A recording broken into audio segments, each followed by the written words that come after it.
Well, hello and welcome to my world. Welcome to Talk Leadership with Cedrick. You know, everybody needs a little TLC, and I am Cedrick LaFleur, your host, and I'm excited to be back with you this evening. You know, Talk Leadership with Cedrick is where we focus on leadership and personal growth with business leaders, educators, and local thought leaders. Our goal is to introduce our audience to leaders who are making an impact with innovative ideas. Our goal, our guiding leadership principle is the law of contribution, which says growing yourself enables you to grow others. See, you can't give what you don't have. So first, you must grow yourself in order to grow others. See, we believe that outstanding leaders like yourself will help us to help others. So tonight, folks, we have with us another dynamic leader in studio. So, you know, every week I like to do a proper introduction of my guests. So let me properly introduce my guest. Welcome, Dr. Valeece Davis. Let me tell you a little bit about Dr. Davis. Dr. Davis is a former high school math teacher, a K-12 administrator, and a higher education director. She is the owner of The Style of Leadership and an instructional specialist in the greater Houston area. Her passion is teaching teachers how to be instructional, an instructional powerhouse without the burnout. Let me say that again. She wants to help teach teachers how to be an instructional powerhouse without the burnout. Now that's awesome, right? She cherishes family time, and a close circle of friends.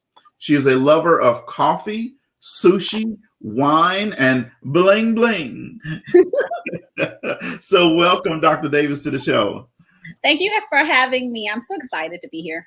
Well, awesome. I'm excited that you're here as well. So, you know, we have a lot to talk about. So we're just going to dive right in. Okay. All right. So, you know, tell our audience, I read a little bit about your bio, but you're going to fill in all the details for us. Tell our audience about your journey to leadership and how did you get to where you are today?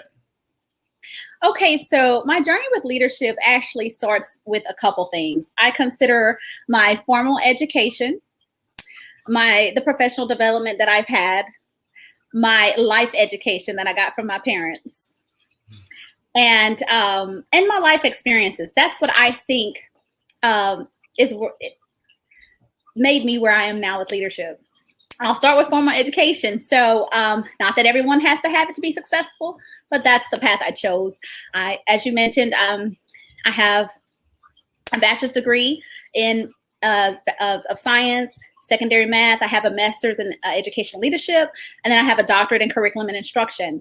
That's my formal education that I think did teach me some leadership skills, right? Going through school, learning things formally. And then I feel like I've had professional development that contributed to that as well. For example, and I'm going to mention you, okay? You did a workshop when I was an educator in Lake Charles. And that's when I first met you. Yeah. And it was about leadership. And you kept coming back. And I just like the way you simplified what leadership really is. I think it simplified something that sometimes gets really overcomplicated. So I contribute the part of that to that growth. And other PDs that I've had, you know, as an educator, or some of the things I sought out to do myself just for my own self-growth. Next, I say my life education, my parents, right? I think they teach you all the lessons and tools you need to be successful in life. One key lesson I'm gonna share right now that my dad still teaches me today is learn the word no. Someone takes that. And then I would definitely say my experiences have shaped me. And I think I reached another level of leadership definitely because of this past year. As you know, everyone's been going through COVID, right? And all that. But I had a series of deaths this past year in 2020, totally unexpected. My grandmother died in February of last year. Oh, wow. My mother unexpectedly got sick in the summertime, and she unexpectedly died in between hurricanes on September 29th last year. Oh, wow. My husband's grandfather died. And my uncle happened to die before my mom died. He had a car wreck and didn't make it. So all of this was going on. Hurricanes were coming, and we were dealing with a lot, right? And there was no time really to come up for air and grieve with everything going on. And so any woman who has probably lost a mother or mother figure or close to them, I think they would agree that a part of their identity is with that person, right? So to not have my guide, kind of like the captain of my ship that sometimes would steer me, particularly here, I would say, made me really uncomfortable. Someone you talk to 4 or 5 times a day, gives you all your advice. It made you really uncomfortable. So I think that was a shift in leadership per se, to say I had to rise to another level of leadership without her here physically, but I'm definitely here spiritually. So notice I don't give a title to leadership. Yes, I've been a lot of things that probably would say, oh, she's a leader, but I don't contribute my leadership to my title. I think it's about how you behave in those titles, right? Yes. What you add. I think people have a lot of great titles, but I don't equate them with leadership if you're not adding value to anyone. Right. So I would summarize that my leadership journey was formal education, what my parents have taught me, my life experiences, and some of the development I've had, professional development, self-development I've had in my life, and my experiences. Wow. Well, right there, that's a lot. I mean, from your parents to your own self-development to your formal education, that definitely helps make a person full and round and rich and able to then add value to other people. Absolutely. Well, that is awesome. So that means that this is what helped you then decide to throw your hat into the entrepreneurial ring. Absolutely. I would definitely say last year taught me, and my mother too, who was, I could just go on and on about how wonderful she was, but not only was she a Christian who taught me values, and so did my father, big on traditional Baptists, I would say, it's not about the title. I just have to keep going back to that. It's about how you make people feel and what you do, how you add value. Yeah. Well, yes, it brought me into entrepreneurship, definitely, because I said I'm living my best life today. I'm not putting it off anymore. No more dreams deferred. My mom, like, I'm not doing for this. I'm doing this now. So you learn so much about someone after they're gone, right? I learned more about her now that she's not here. Mm-hmm. But it's definitely teaching now. Well, that is awesome. And learning about yourself, learning about the style that you want to use, right? Right. So tell us a little bit about your business niche. So I help aspiring and current instructional coaches be effective without all the burnout. We go over mindset. We go over setting boundaries. We go over how are you spending your time and are you okay with it? Trying to keep talented people in the profession and also offering the support to new teachers to get them to stay, right? Because we know new teachers, they leave, about 40 to 50% of them leave within 5 years. Yeah. And a lot of them are they say, I can't deal with the burnout with all this. And some of the other things that are there, they don't have control over. There are advocates for that, policies and, but they just want to teach, right? Right. So we're trying to help individual teachers just live their best lives, be effective without being burnt out. And there's a way to do that. Yes, absolutely. There's a way to do that. This is actually pretty good that you're going to be teaching leadership and more mindset, right? When you help people really help, when you help them corral the mindset around teaching and boundaries so that they don't burn out, it makes for a better career. Right. An enjoyable career, right? Yeah. By helping them find their rhythm with their talents, and you get your own signature framework and rhythm so you're not burnt out, right? Mm-hmm. Right. And you can enjoy the profession.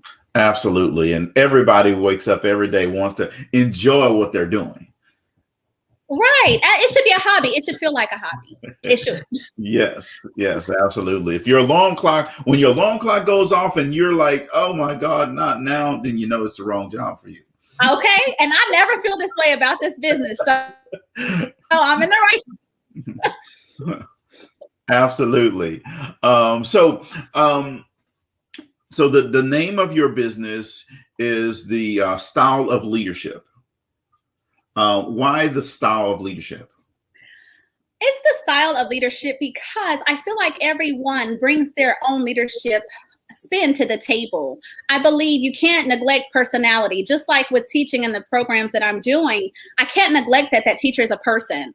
I can't neglect that they bring a certain style to their classroom, right? And the same thing with leadership. I believe all teachers are leaders. I believe everyone is a leader, but I really do think teachers are the real MVPs, right? They're where all the magic happens. And so anytime you're imparting knowledge or drawing out knowledge, you're definitely bringing a style with it, a style of leadership to it. And I just love the name. I stuck with it. It went away, and that it stayed.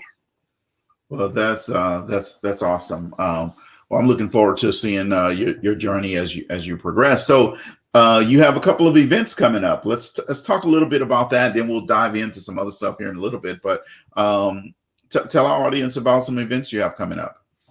So yes, I do have events all on my website. I hope you go and subscribe if you believe this will be for you. The first event is a new teacher masterclass. It is free. There's a Zoom link on my website. It's also an event on LinkedIn. It's also posted as an event on LinkedIn.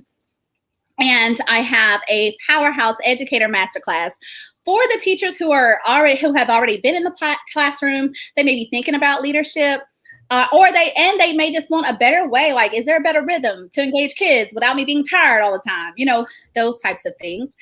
And then also, just we have our Evergreen Educator Club. It's launching September 15th.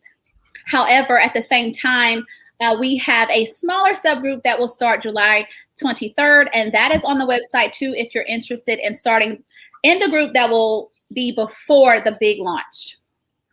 Well, that is awesome. And if you want to go to her website, you see it scrolling across the screen. It's also in the comments, whether you're on Facebook, you're on YouTube, and we'll have that on LinkedIn as well. You can just click on the link and go right to it. And so the two no charge events, tell us about those. I know they're on July 22nd, right?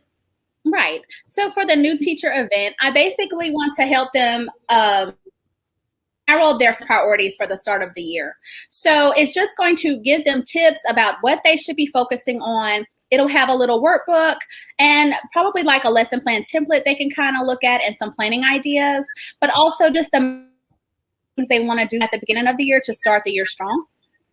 And then the Powerhouse Evergreen Educator Club will introduce that whole instructional leadership thing, how to maximize your talents, how to be more of an influence to your colleagues. So it's for the teachers who want to step up and broaden their instructional strategies and be more open to using more strategies in the classroom. And the early access to the Powerhouse Evergreen Educator Club, which will open July 23rd, are for aspiring or current instructional specialists who want to have their game plan ready before school starts, because as you know, the other club will start actually in September.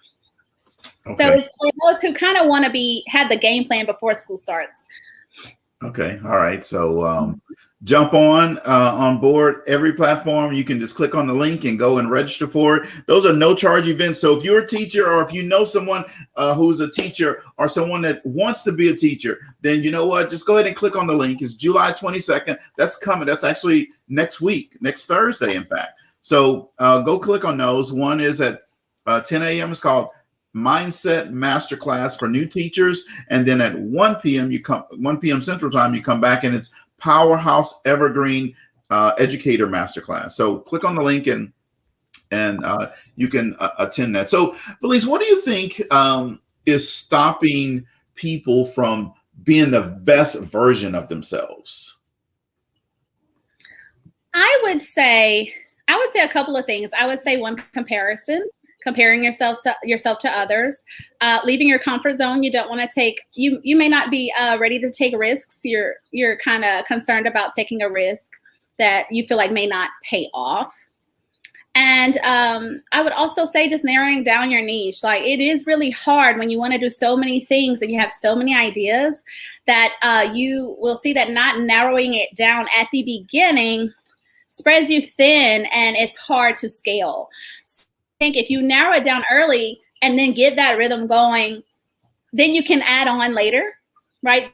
Grasp on this one signature flagship offer first. I would definitely do that. And then I would also say maybe the circle you're around.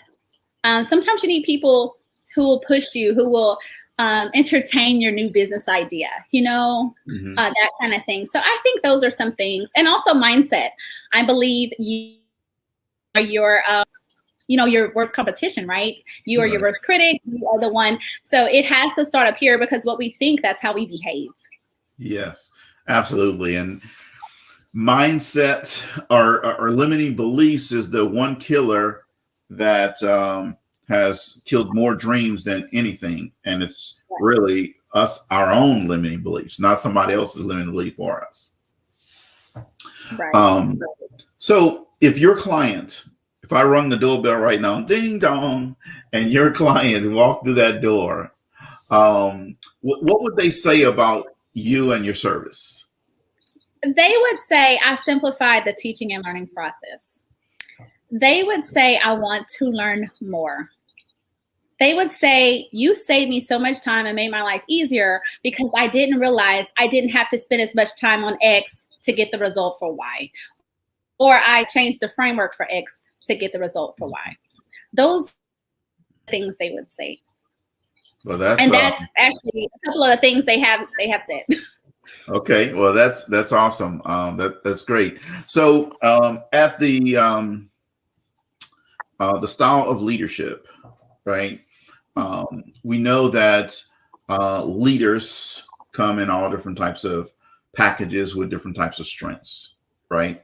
What are at style of leadership? What do you guys consider as, give us 2 or 3 strengths that you think are important for all leaders to have.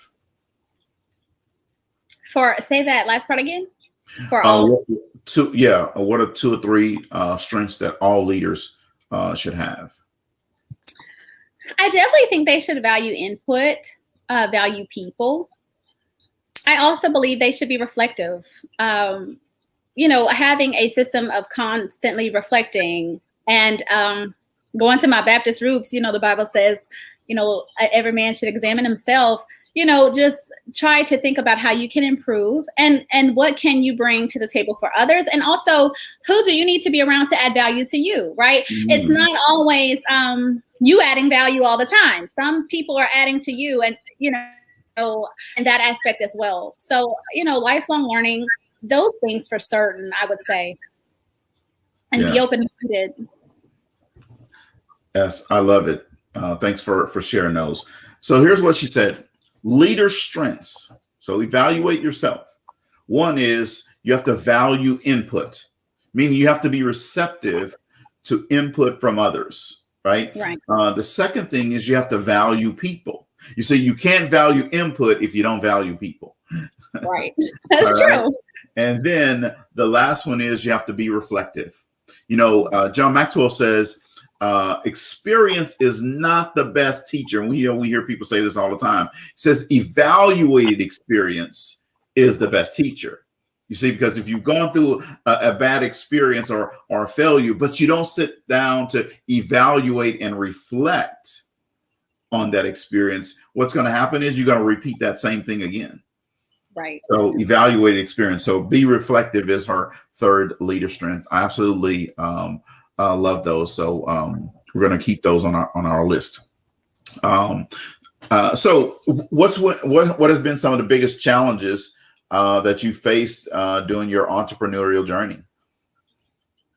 I would definitely say creating the boundaries, the time and the space to spend to get it done. It's a dream deferred, right? And if you really want it, it eats away at you slowly, right? It becomes something you can't live without. And I was not creating the space and time, the boundaries to get it done. And then it just would, it would stick with me. So definitely that is a challenge. I would also say narrowing your niche is a challenge because you have great ideas. It's hard to launch them all at once. It's difficult. You're going to spread yourself thin, and you're not going to really be able to dig deep into the client you're serving. So if you have some patience, you can add on those other things. They don't have to go away permanently. Put them to the side, down that one focus. And I would also say another challenge is making sure you're working in your talents 80% of the time.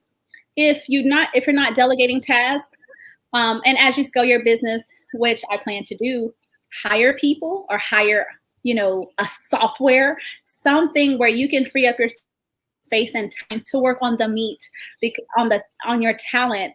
I would say those can be challenges because you can get distracted. You can try to kind of do it all, but knowing that those things are really important. I've kind of learned that over the summer. Take off to work on it intentionally. I learned that. Yeah, well, that's awesome because a lot of times entrepreneurs go through that battle of, well, I have to do it all. And you said something earlier that your father taught you how the power and the value in saying no. And sometimes you have to say no to yourself so that you can elevate yourself. No, I'm not going to do this. I'm going to go and, you know what? I don't have to hold on to this money for this. I'm going to go and pay somebody else to do this thing that's not important. Exactly. You have to be willing to make those decisions. Yeah. Those decisions that will actually add to your business. It's not taking away, I promise you, because once that space is freed up, like once I started paying for Google Ads, I was like, oh, I feel like someone's working for me while I can sleep. So now, I can get traffic to my website. I don't, and that kind of thing. So I felt a relief. Yeah. And it's a return on investment, right? Absolutely. So, yes. Awesome. Yes, Awesome. So good leaders ask great questions. And what has been some of the best questions that you have asked or that someone else has asked you and you thought, wow, that's a great question? I'll say, okay, so a question I asked myself, and now I do this a lot, and I think it's key to being happier. I say, if something comes up, I say, okay, Valeece, will this energize you or drain you? Is this an essential task or is it something you can delegate? And so if it energizes me, I do it. If it drains me, I won't. If it's essential, I have to do it. So it is what it is. But I make sure that I ask myself at the end of the day, are you happy with how you spent your time today? And if not, what do you need to change? So that's a question I have started asking myself, which is that reflective question that has really made me happier. And then someone asked me prior to me moving to Greater Houston, and I had never really thought about it. My husband and I were just really excited about moving, new scene, new opportunities, right? And I have some family there. And they said, well, Valeece, I knew what I was going to gain, right? But they said, Valeece, how do you feel about moving to Texas? This just came out of nowhere. How do you feel now that you're moving? And the word I said, I feel freedom. Oh, wow. I had not thought about it before, but that's the first word that came out of my mouth. Because those decisions, when you're no longer energized, sometimes you have to make moves, and it's okay. And my family has been so happy since we moved. My husband has been happy. My kids have been happy. They're living their best. Everything is in Greater Houston. And, we have opportunities there. So we're excited. So that's a couple of questions that go with the question. Yeah, well, those are good. I really like the, if it energizes you, keep it. If it drains you, delegate it. I like that. Don't do it at all. It depends, Yeah, or don't do it. Yeah. Absolutely. I really like that.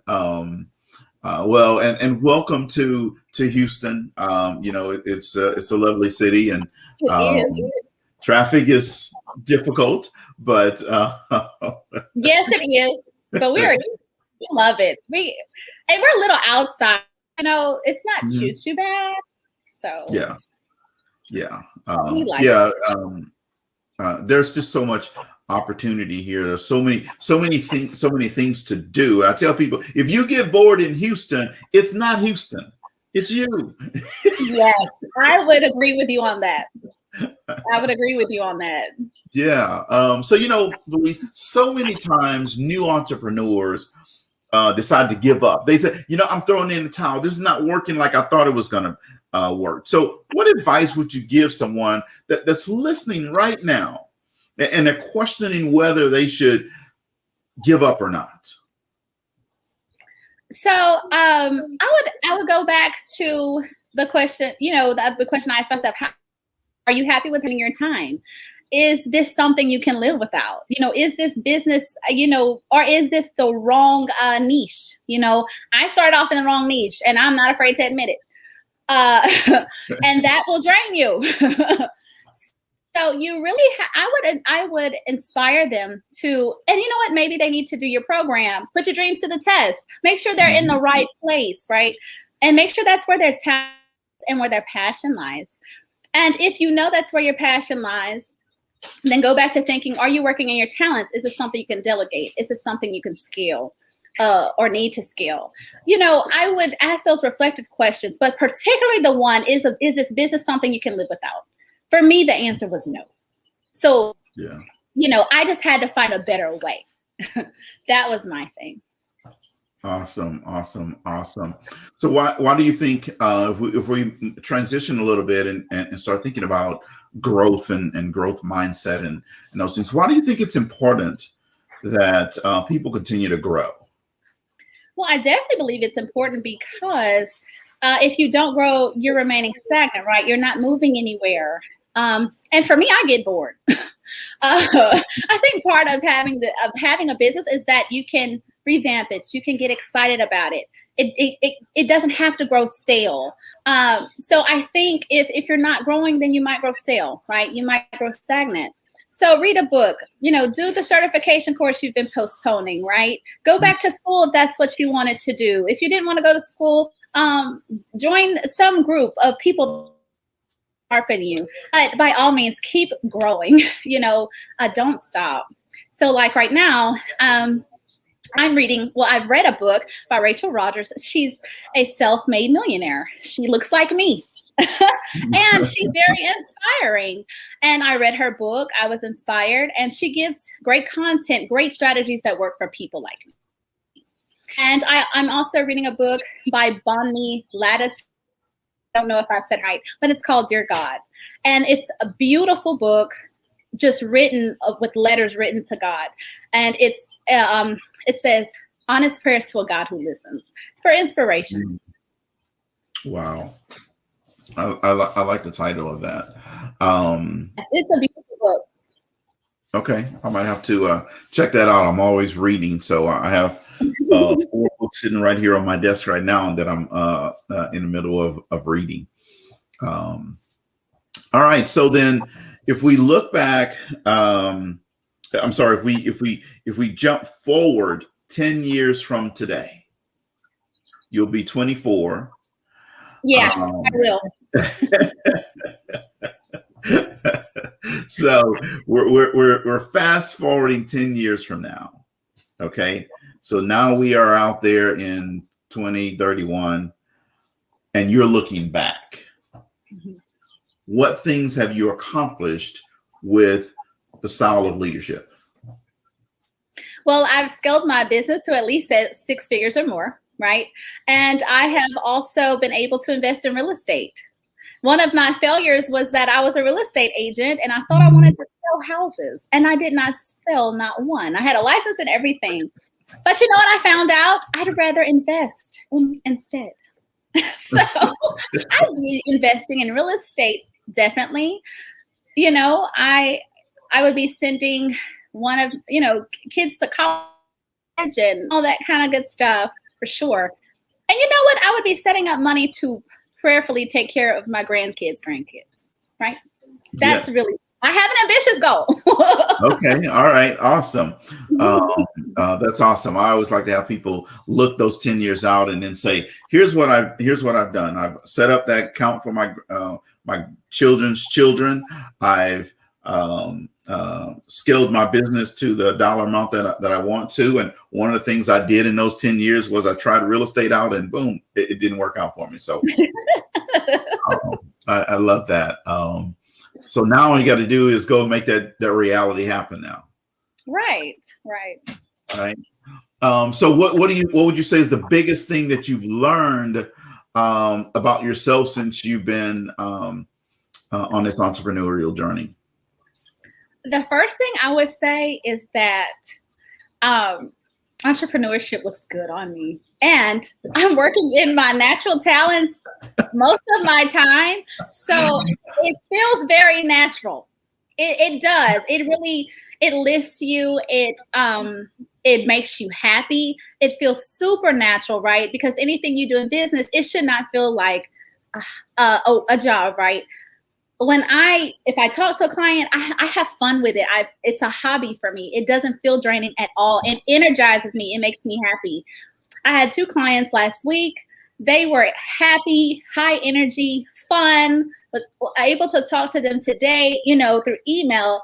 And it's just really nice. It really does energize you, I would say. So I learned from myself that it comes natural to me. I love it.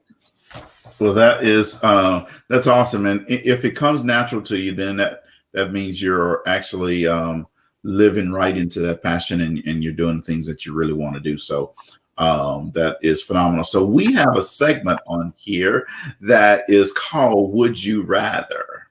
Okay. Right? So don't look down. You don't know what I'm going to ask you. Okay. As long as I get think time, just give me Yes, you do. They're actually, it's pretty fun and easy. Okay. So would you rather meet your great grandparents or your great grandchildren? Oh. You know what? I'm going to say great grandchildren. Great grandchildren. All right. I want to know the impact I left on them. That's what everyone says. I want my great grandchildren. But I'm like, they probably want to come see me. So, all right. Would you rather have more time or more money?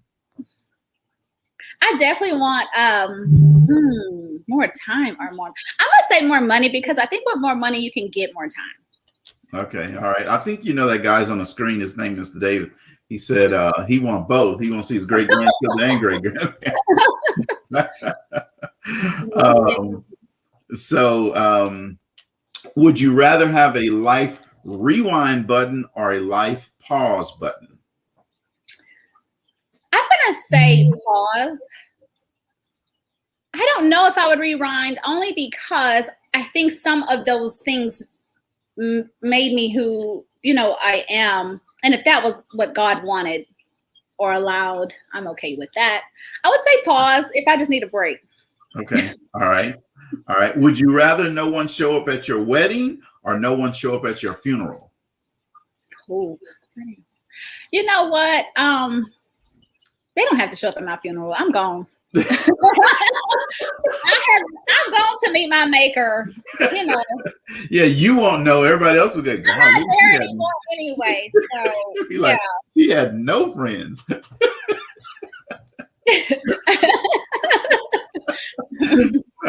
Would you rather pick the year that you die or the way that you die? Let's say the way. I don't want to know when. If I know when, it's gonna mess me up. Let me choose the way. The way, all right. Yeah. If you know when, you're gonna be like, oh my God, okay, so I gotta do it. That's a terrible feeling. I don't want that feeling. Is this the day? Yes, yeah. One day, and leading up to that day, it's gonna be terrible. Your energy is gonna be maybe bad. Yeah. So would you rather own your own private island or your own private jet? going to say jet.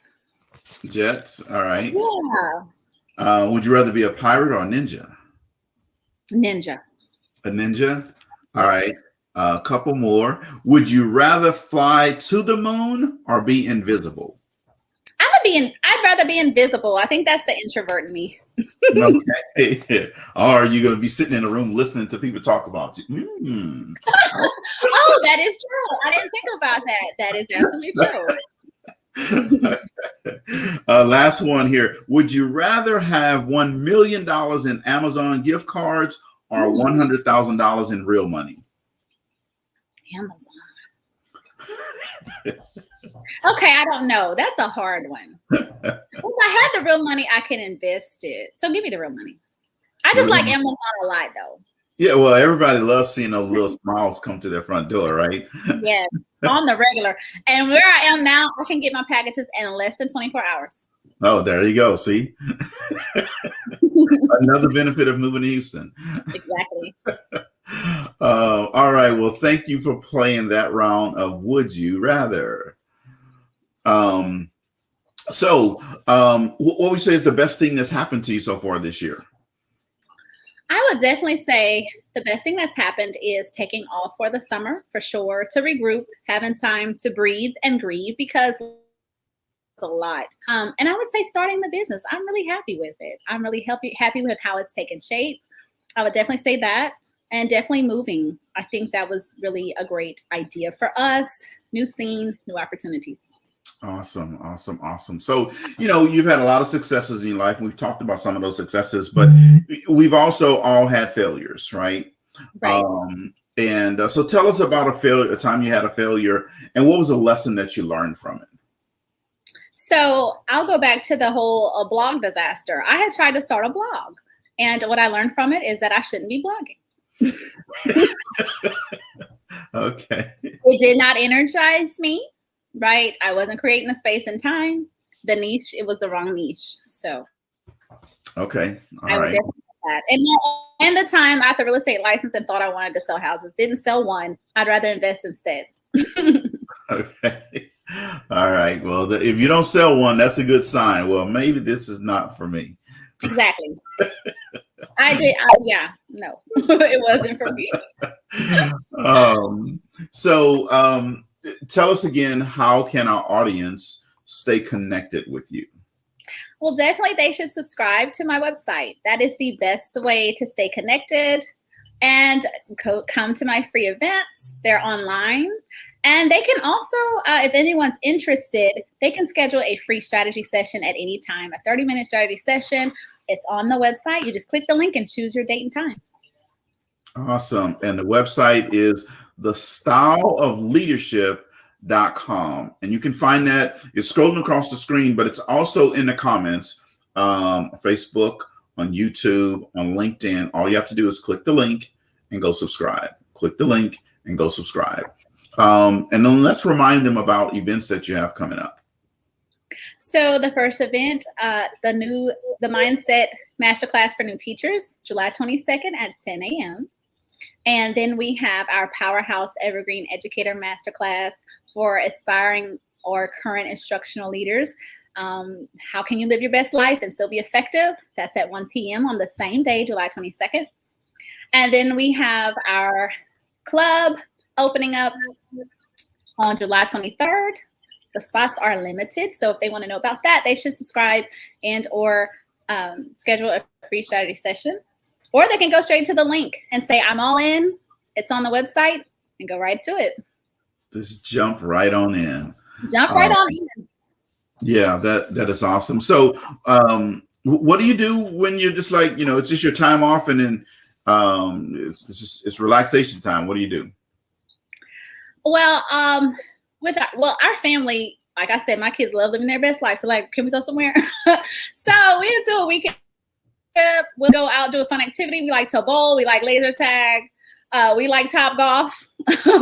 We love doing stuff like that. My kids love having a great time. But also we are really a chilled family as well. We like movies at home, those types of things. One thing I really like to do though is in the morning when I have that silence, I like to drink a cup of coffee with my Aussie Doodle, my little dog Bear. And we just kind of take it in the morning, get our day started right. So those are definitely things I like to do on free time. Awesome. And now, what's an oxydoodle? It's an Aussie Doodle. So it is an Australian Shepherd poodle. And it's a toy. It's a toy Aussie Doodle. Oh, it's a beautiful breed. It's a pretty dog. Okay. It is. Do you walk around with that dog in a little bag or something? No, we don't do all that. But we definitely have our time. She energizes me. She energizes me. She stays in the office with me while I'm working. She gives me good energy. Okay. All right. Awesome. When we know that the journey to entrepreneurship is never an easy one. I think we were talking about that before the show. What are 2 or 3 pieces of advice would you share with someone who's considering becoming an entrepreneur? I would say just do it. Find a good mentor, someone who is where you want to be, someone that you can relate to, but definitely get that support. You're going to need that. But just start. You have to start, right? And don't be afraid of the risk. Turn your dream into the goal and get that action plan started. Like just start. It's not as intimidating as it seems. It feels really intimidating in the beginning, but as you get into it and spend time with it, that's important. If you're not spending time with it, it's going to stay intimidating because you're not getting into this feel or rhythm. But stick with it. Give it a run. Yeah. Awesome. So a few more questions and then we'll wrap up here. So with the style of leadership, a lot of times people say, well, she's in Houston, so I can't participate, or I can't take advantage of her mentorship or coaching or guidance, or she lives in Texas and she doesn't understand the way it is in New Jersey or California or Nevada or Michigan or wherever, right? Right now, what I want you to do is just talk to the audience about what they're going to get when they come to the style of leadership and how it doesn't really matter where you live. Well, that's why I entitled it the Powerhouse Evergreen Educator Club, right? Because it's evergreen practices. One thing that is true is pedagogy, right? It's always going to be true. Anything anyone is doing in teaching and learning, it goes back to some framework of research, and it's adaptable, right? It's evergreen, it's timeless, it's adaptable, and it's still powerful and impactful. So I would say to you, this is for you as well. This is for you. We're going to give you your framework. We're going to give you those ideas. We are the hub for that. You take it and you adapt it to your clients. We have a culturally responsive approach to the clients in our club. They're going to be just fine. And like, I have subscribers overseas. Like, I'm getting energy from India, Pakistan, So, I mean, people are recognizing what we're doing, what we're trying to do. And education is education no matter where you are. It's just those best practices that you have to adapt to where you are. Yes, absolutely. Love that. Thanks for sharing that. So let's say no one's at home. The husband's gone. The children's gone. The little dog is gone. The fish even took a break. Right. So what dessert are you going to eat? Just you and the 4 walls. Nobody else is going to know. What dessert are you going to eat?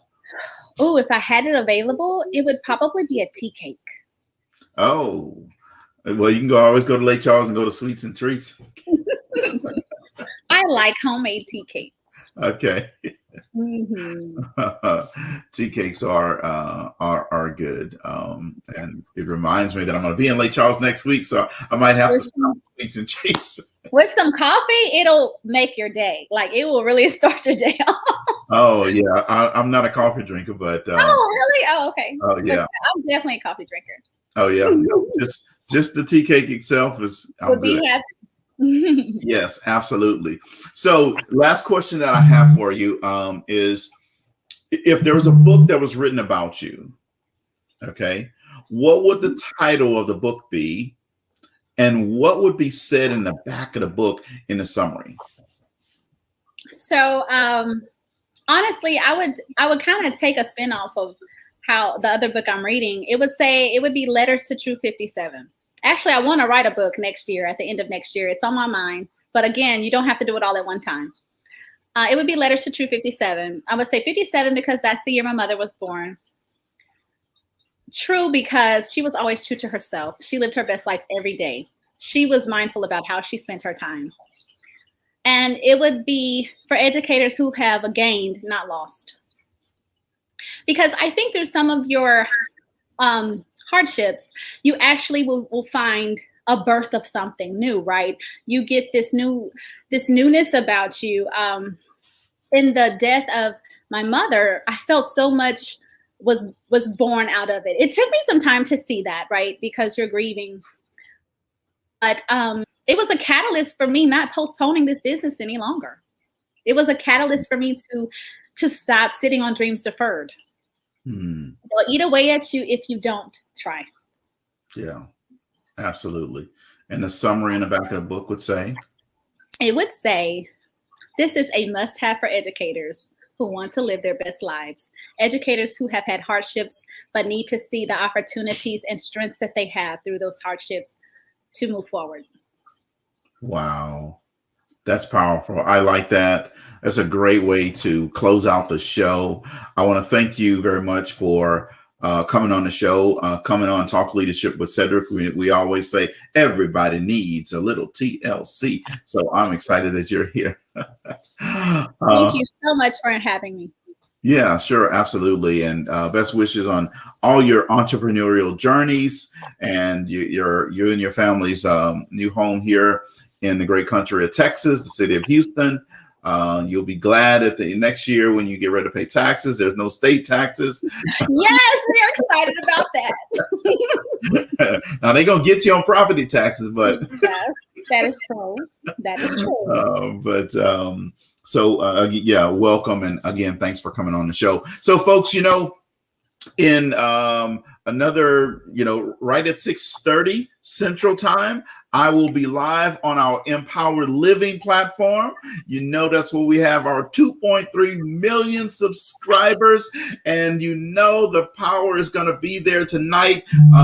We have the Black Entrepreneur Institute live show at 6:30 Central Time. So come on over there and watch us. We have another empowering entrepreneur that's going to be on the show as our guest tonight. So make sure you come in and tune into that. On Thursday, Talk Leadership with Cedrick Thursday edition is going to be powerful. We have Executive Superintendent Karen Watts from New York, who's going to be on the show. That's 5:30 Central Time. So make sure you tune in with that. And then Friday, we're going to bring the pain with Friday mental motivation at 8:30 Central Time in the morning. And it's always 15 minutes of pain to help you get ready to end your week strong. Have a great weekend and just come and get into some of this that we're going to be bringing on Friday, mental motivation. Again, thank you guys for tuning in tonight. I always appreciate the audience.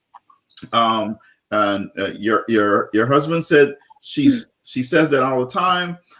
Chrissy Guillory said, congratulations on your appearance on the show. Folks, as I always tell you, if you're not at the table, you're on the menu, and don't be on the menu. Thank you guys, and good night. Bye-bye.